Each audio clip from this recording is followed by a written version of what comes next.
saya kira hari ini ya sebagaimana yang disebut oleh Profesor Dr. Amin Rais, ya, figur itu ada pada Anies dan ada pada Gatot. Ya. Katakan walaupun ada AHY lah gitu ya, tetapi track record, ya, jam terbang, rekam jejak, ya, Gatot Nurmantio, ya, dia sudah menunjukkan bagaimana dia ingin terus bangsa Indonesia ini berdaulat bersatu dalam konteks Negara Kesatuan Republik Indonesia yang melaksanakan apa yang menjadi amanat-amanat, meneruskan apa yang sudah pernah digagas oleh para founding fathers. Jadi saya kira apa yang disampaikan oleh Profesor Dr. Amin Rais itu adalah bagian dari apa yang diinginkan oleh Partai Umat. Ya, bahwa Partai Umat itu ingin ketimpangan sosial, ketimpangan ekonomi, ketimpangan pemilikan sumber-sumber daya ekonomi itu harus betul-betul sesuai dengan amanat konstitusi untuk demi sebesar-besar kemakmuran rakyat. Ini pentingnya pemimpin, bukan hanya sekedar petugas-petugas partai. Ini petugas rakyat Indonesia. Gitu. Pemimpin sudah terjawab, tapi kan tadi Abang menyebutkan bahwa problemnya juga polisi dan aturan perundang-undangan yang tidak merujuk pada konstitusi. Nah, Partai Umat ini kan ke depan akan menempatkan para calon-calon wakil rakyat pilihannya, iya kan? Apakah mungkin, misalnya, semua dibebankan kepada Mas Anies dan Pak Gatot gitu. Nah, apa Partai Umat posisinya seperti apa kira-kira? Begini, Bung Adi, bahwa dalam kehidupan kita biar bagaimanapun ya, dimanapun di dunia ini, bahwa yang namanya pemimpin, ya, yang namanya mereka memegang amanat sebagai presiden.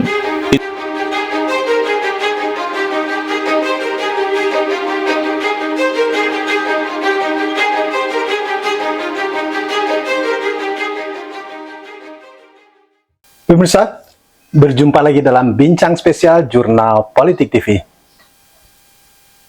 Ada perbincangan menarik, terutama setelah viral potongan video Amin Rais yang beredar di publik dalam acara 61 tahun wanita Islam di Yogyakarta.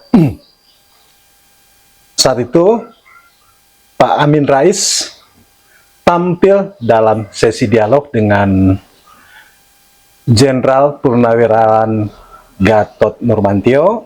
Yang menariknya, Pak Amin kembali menyebutkan ada 3 problem besar kita selama 78 tahun Indonesia merdeka.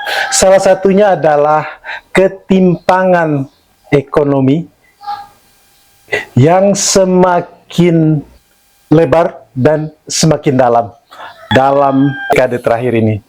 Kita ingin membahas soal ketimpangan ekonomi ini karena Pak Amin menyebut ini sangat luar biasa dan menjadi problem mendasar. Saat ini sudah bersama kita seperti biasa ada Asosiat Profesor Dr. TB Masa Jafar, pakar ilmu politik kita, dan politisi dari Partai Umat Dr. MS Kaban. Bang TB, Pak Amin kembali mengungkapkan bahwa salah satu problem besar selama 78 tahun Indonesia merdeka ini justru ketimpangan jurang si kaya dan si miskin itu semakin dalam dan semakin lebar. Apa telahannya? Ya, terima kasih Bung Adi. Yang pertama, kita melihat problem akut itu hanya bisa diselesaikan dengan kehadiran negara. Yang kedua, kehadiran negara itu bagaimana bisa melahirkan sejumlah kebijakan, policy, dan regulasi. Sehingga ekonomi itu bisa dinikmati sebagai mana yang diamanatkan dalam konstitusi. Itu secara normatifnya. Karena faktanya kita lihat, yang pertama saya ingin mengatakan bahwa negara ini merupakan representasi dari kekuatan-kekuatan ekonomi besar. Itu yang saya bilang, sebenarnya watak negara ini belum berubah, format negara ini belum berubah. Kalau secara formal, ya kita mengatakan bahwa ada negara, ada lembaga-lembaga tinggi negara, ya kan, sejumlah institusi lainnya, kalau itu betul. Tetapi dalam pengertian negara dinamik, itu tidak matching ya, antara negara yang kita maksud secara konstitusional dengan negara yang eksis. Karena negara yang eksis itu dia bertumpu kepada aktor-aktor yang memegang peran, dia memiliki akses ekonomi yang sangat luar biasa, menguasai sumber-sumber ekonomi, akses ekonomi di dalam perdagangan dan seterusnya. Juga ada titik singgung dengan kepentingan global ya. Nah, jadi siapa yang memiliki akses itu, posisi itu, dia otomatis akan mempunyai peluang dan ruang yang sangat terbuka untuk mempengaruhi kebijakan-kebijakan. Ini negara Dalam- realnya, Iya, negara real. negara real ya.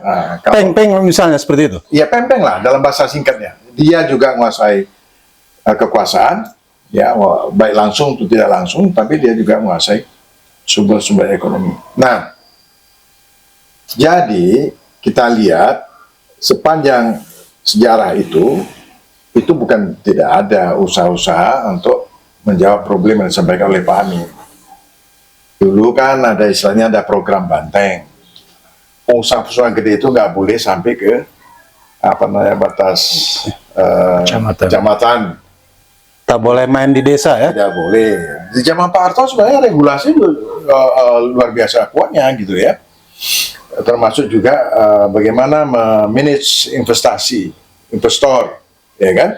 Kita termasuk juga penguasaan lahan. Itu ada jumlah maksimalnya.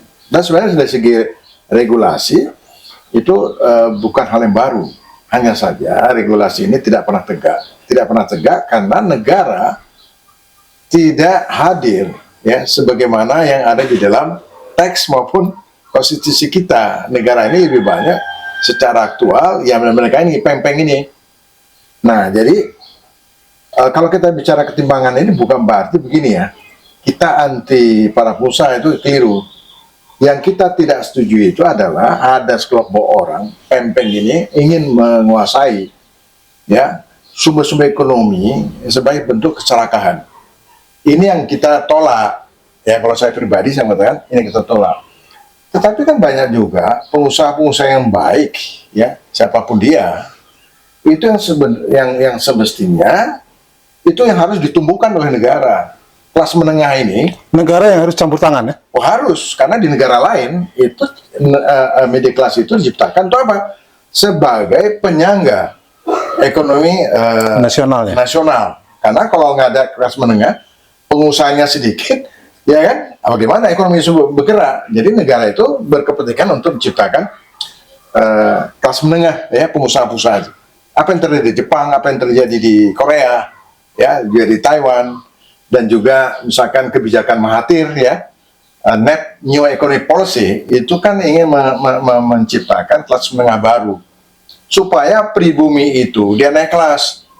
Karena kalau pribumi itu tidak naik kelas, dia akan kalah baik dari segi ekonomi maupun pasti nanti Supaya kembali lagi ke negara konstitusional seperti Anda sebut. Nah, itu seperti apa? Diperlukan ya kepemimpinan yang kuat. Satu, ya dia harus on the track, dia pegang konstitusi. Ya itu saya kira banyak lah contoh. Termasuk Mahathir. Ya, New Economic Policy itu sebenarnya dia juga lihat kita. Nah, dia pegang teguh, tetapi kita lihat berapa? 20-30 tahun itu kan banyak kaum lain itu naik kelas. Ya, baik yang menjadi profesional, pengusaha-pengusaha baru, sehingga ketimpangan itu tidak nampak, walaupun masih tetap kalah. Pengusaha nomor itu masih lebih besar. Tapi itu bukan soal. Regulasi itu betul-betul ada. Ini yang kita mau. Kalau itu tidak bisa diselesaikan, maka nanti implikasinya dia bisa kemana-mana, ya, bisa ke politik, bisa ke soal kestabilan, ya, bisa juga tadi termasuk apa ya, ketimpangan itu sebenarnya sebagai ancaman persatuan. Itu ujungnya. Jadi orang pikir negara ini merdeka sudah hampir berapa, 70 tahun, 80 tahun. Tapi ketimpangan itu kok seperti masa kolonial dulu. Gitu. Jadi faktornya di soal kepemimpinan nasional ya? Soal kepemimpinan itu yang sangat penting ya. Kita ini kan udah lagi pemilu. Ya. Kira-kira siapa pemimpin yang punya jejak rekam yang cukup kuat untuk berpegang pada konstitusi? Itu isunya gitu loh.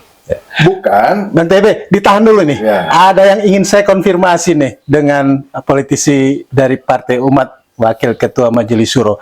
Bang, Pak Amin soal kepemimpinan nasional ini setelah mengelaborasi problem nasional kita, menyebut Mas Anies, bahkan beliau menyebutkan forum wanita Islam ini 100% bakalan mendukung Mas Anies. Bahkan menyebut-nyebut ini pasangan yang pasnya ini Jenderal Purnawirawan Gatot Nurmantio. Rupanya apa sehingga bisa menyebut sosok Mas Anies, menyebut Jenderal Gatot, ya kan? Rupanya apa yang menjadi mission Partai Umat dalam soal ketimpangan ini, Bang Kaban? Ya, terima kasih Bung Hadi. Profesor TB Masa tadi sudah menguraikan beberapa sisi persoalan apa yang menjadi sumber, ya, apa yang menjadi sumber masalah terjadinya ketimpangan itu. Nah, kita bisa merasakan atau kita bisa juga melihat, ya, fakta-fakta di dalam kehidupan kita sekarang ini. Memang ketimpangan itu semakin menjadi-jadi, ya, semakin menjadi-jadi seperti tidak terkontrol, ya. Kenapa? Karena tadi sudah disebutkan bahwa kalau kita memang betul mau mengeliminasi, meredius, ya, atau juga mewujudkan keseimbangan itu kita harus kembali kepada ekonomi konstitusi, ya.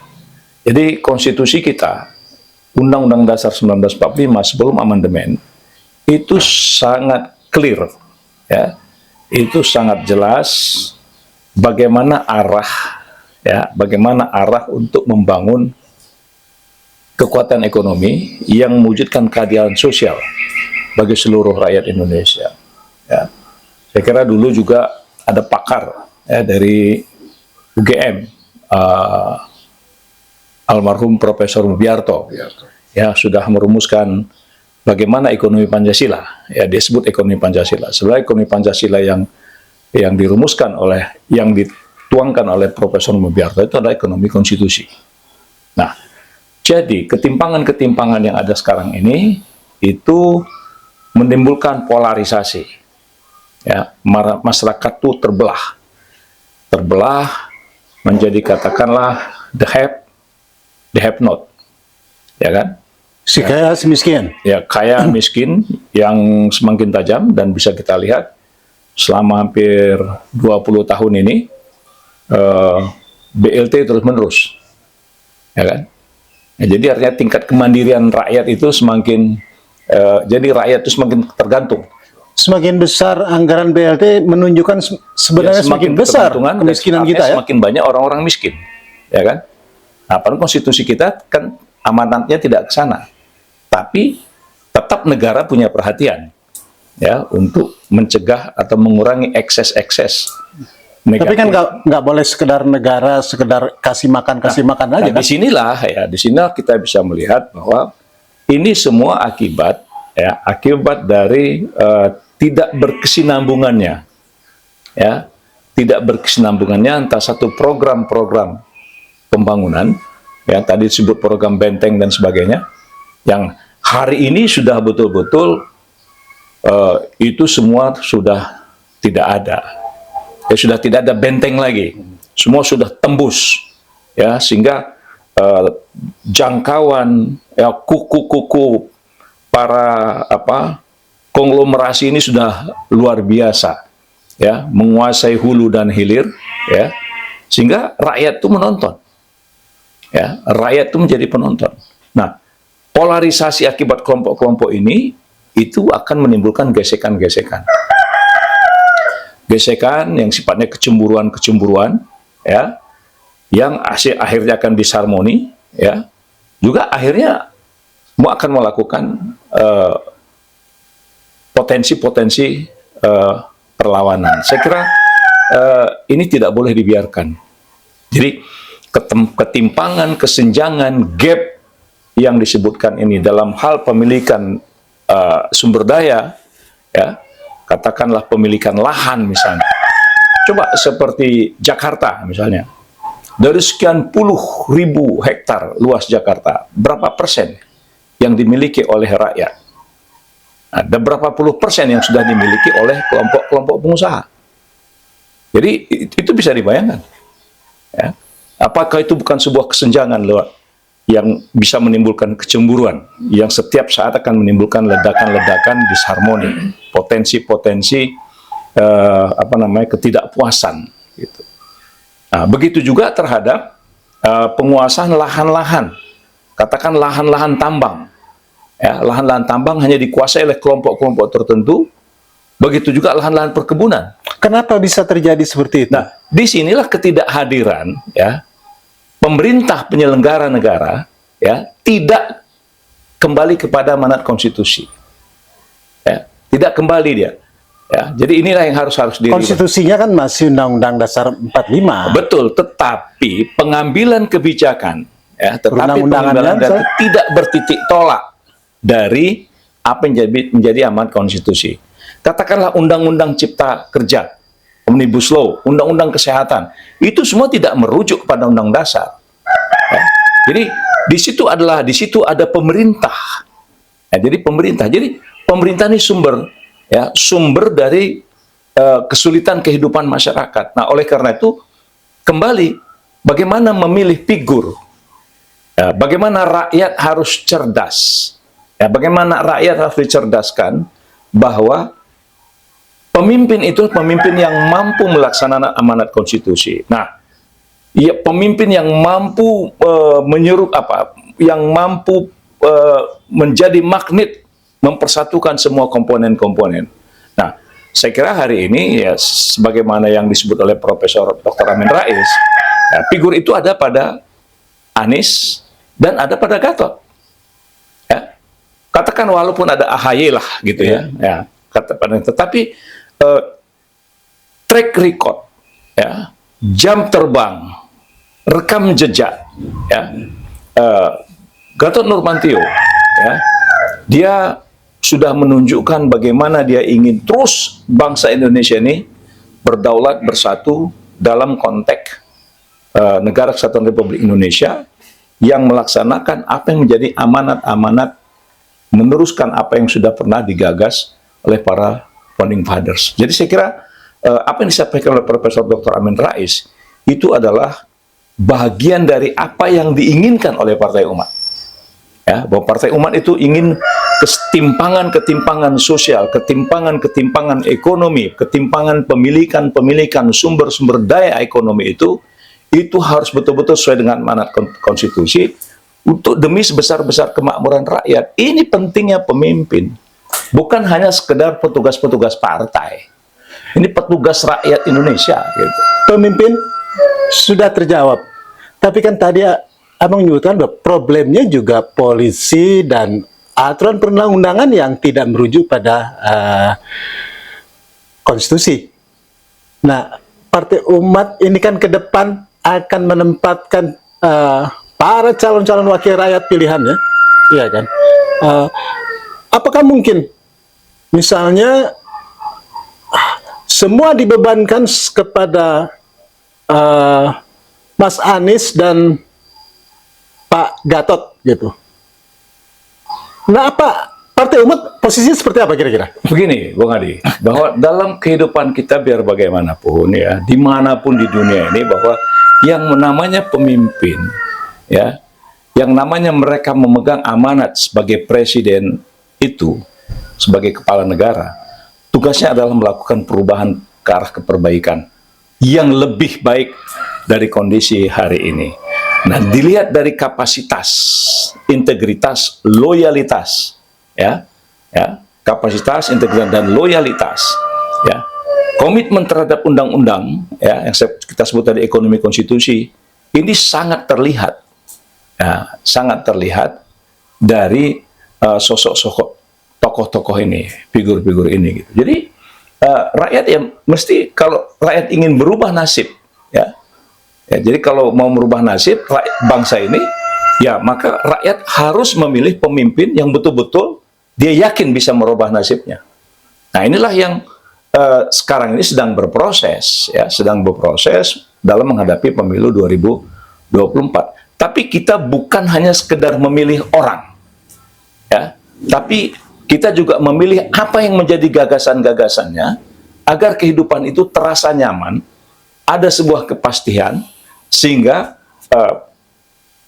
gap-gap psikologis, rasa-rasa kecemburuan itu bisa dikurangi. Saya pikir itu.